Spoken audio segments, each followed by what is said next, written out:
can't do this thing with you. I'm lost in a black hole.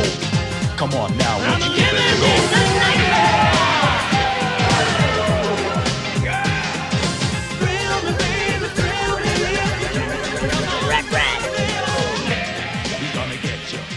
Welcome to the Blagho of board games, a bleak, forgotten pit lost to memory from a time when family games came with a VHS tape. It is also my bedroom, which makes more and more sense the longer you think about it. Anyway, the first game I'd like to show you is probably familiar to a lot of you, in that you've seen it around in used bookstores, and it looked kinda cool, but you didn't have a VCR, so of course you never played it. Isaaka Asimov's Robots! Now, I know what some of you are thinking. Oh, hell no. No, it might not be that bad. You're just saying that because it's a game on VHS and you don't even know who's in it or who's producing it, like Kodak. Well, they make cameras, so logically they can make movies, so shut up. Well, I mean, it's a good sign that Isaaka Asimov himself endorses the game. Robots adds a new dimension to my novels. It's great fun. And the box says this is the only video game based on Isaaka Asimov's robot novels. Video game! It's so hard for me to think of this as a video game, because, like, I guess technically it's whatever. Earth, the birthplace of man. It's hard to believe that we once lived unprotected on its surface, exposed like animals.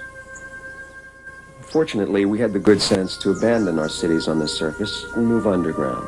We had no choice. There was no other way to escape the birdemic. Now we're safe. But there were some who took a different path, to find new homes out there, in the stars. Their descendants now live on the spacer planets, spoiled, self-centered, and wasteful. Without disease, free to pursue science and art, their every wish fulfilled. Isn't this the plot to Elysium? Yeah, there's the reference that'll never get dated. Their every wish fulfilled, and all because of the robots who serve them. Thousands of robots. Smart, strong, obedient. Robots who build more robots till they outnumber the spacers 100-fold. Robots who wait on them, who serve them, even pilot their ships. Oh my god, the 1960s Star Trek had better spaceship effects. Kodak, guys, I expected better from you. Well, we have robots too, but our little tin men are minor league compared to the spacer robots. Well, hey, they may look like crap, but they're just so friendly. Have a nice day. See, they even have unique identities thanks to custom software called Genuine People Personalities, so you can tell them apart. Please call me Sophia. I'm Jane. They're the perfect companions because they're always friendly and they live to serve you.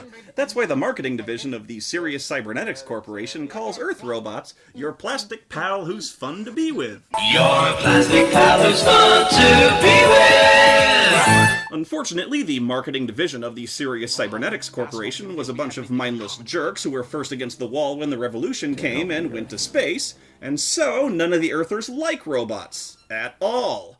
In fact, robots piss Earthers right the hell off. To the lab. That's right. Would you Sophia please is shut very- up? Mr. Bailey! Oh man, oh no, dude, that was mean. Now look what you did. They've got feelings, you know? I don't know why we gave them feelings, but they've got them, so you apologize, mister. Oh, Jane, I'm sorry. I have no further questions for you. That's better. Anyway, yeah, the story's about a New York detective, Bailey, a soft-boiled cop who pretty much always plays by the rules, which is honestly kind of bad direction if you ask me. Earth's basically a toilet, according to this movie. Did you ever long for the good old days? Before the robots, before the spacers? When you could get real food, real music. Fresh air, sunshine. All right, don't be crude, Bailey. There's all sorts of crime and riots all over the place because the spacers are moving back and building an outpost on Earth again, and nobody on Earth likes that. Riots against spacers and robots flared up in 5 locations around the city this week. The most violent demonstrations were at the Transrail plant in Brooklyn. Okay, wow, thanks for the giant text crawl taking up the entire lower third of the screen, Galaxy News. I think I know what fucking channel I'm watching by now. the constantly eating police commissioner on the fast track to a heart attack here, tells Bailey the spacers want to improve relations, and more likely spy on Earth, so they're sending a spacer to join the police force. A spacer in the city? They're petrified of catching Earth germs. Not this one. He's a robot. What? Exactly. Isaaka Asimov, pioneer in science fiction, and the buddy cop movie. So Bailey has to go to the spacer outpost to meet his partner, who turns out to be Kirk Cameron? I am Daniel Oliver. I am a new humanoid robot developed by Dr. Fastoff himself. Oh, what the fuck? He made a replicant? Are you out of your damn mind? This is absurd. A robot you can't tell from a man? What's the point? Yeah, exactly. They're fucking impossible to find, especially when you familiarize them with police procedures. Let me tell you about my mother. Bailey, shoot it in the head before it's too late. Use this, okay? It's not murder, it's called retirement. I am a new humanoid robot developed by Dr. Fastoff himself. You seem doubtful. Perhaps I can convince you this way.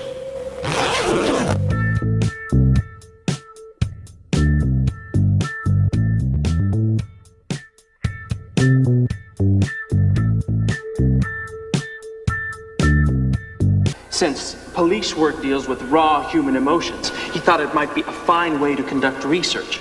Okay, I have to call bullshit on this guy, because if it's a straight man who creates the first perfect robot-human duplicate, it's gonna be a woman, because I guarantee you the first thing he plans to do with it is have sex with it. Detective Elijah Bailey will be arriving shortly from the city. I want you to wait for him outside the decontamination area and escort him to this lab. Here I am, brain the size of a planet, and they tell me to take you up to the bridge. Call that job satisfaction, because I don't. When you begin to look to other planets, as the spacers did long ago... Wait, hang on. Oh my god, the spacers live in the same building from Overdrawn at the memory bank. We'll move ahead for the year. It is! Wait, look at this! Oh my god, it all makes sense now. Well, it doesn't, but what the fuck? I'm not making this up! Friend Daniel, someone has made an attempt on the life of Dr. Fastoff. What happened here, Doctor? You needn't concern yourself. I doubt attempted murder would hold much interest for you anyway, Detective. Now, come take a look at this cool robot. Please replay the murder attempt. Help me, Obi-Wan Kenobi. You're my only hope.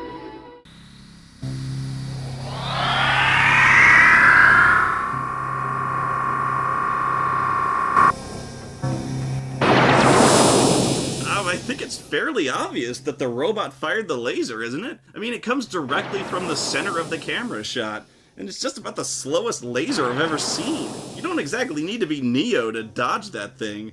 I guess in the future, guns are way, way less effective than they are now. I could have thrown the gun faster at that guy.